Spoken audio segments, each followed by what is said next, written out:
ఈరోజు వరదానము. మాయయుక్త సంబంధాలకు డైవర్స్ అంటే విడాకులు ఇచ్చి తండ్రి యొక్క సంబంధం ద్వారా వ్యాపారం చేసే మాయాచిత్ మోహాచిత్ భవ. ఇప్పుడు స్మృతి ద్వారా పాత వ్యాపారాన్ని క్యాన్సిల్ చేసి సింగిల్గా అవ్వండి. పరస్పరంలో ఒకరికొకరు భలే సహయోగులుగా ఉండండి, కానీ కంపానియన్గా చేసుకోకండి. కంపానియన్గా ఒక్కరినే చేసుకుంటే మా యొక్క సంబంధాలతో డైవర్స్ అయిపోతుంది. మాయాచిత్ మోహాచిత్గా విజయులుగా ఉంటారు.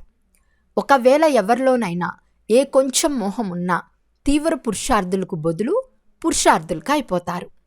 అందువలన ఏం జరిగినా ఏది ఏమైనా సంతోషంగా నాట్యం చేస్తూ ఉండండి. పిల్లికి చెలగాటం, ఎలుకకు ప్రాణ సంకటం, దీన్నే నష్టోమోహము అని అంటారు.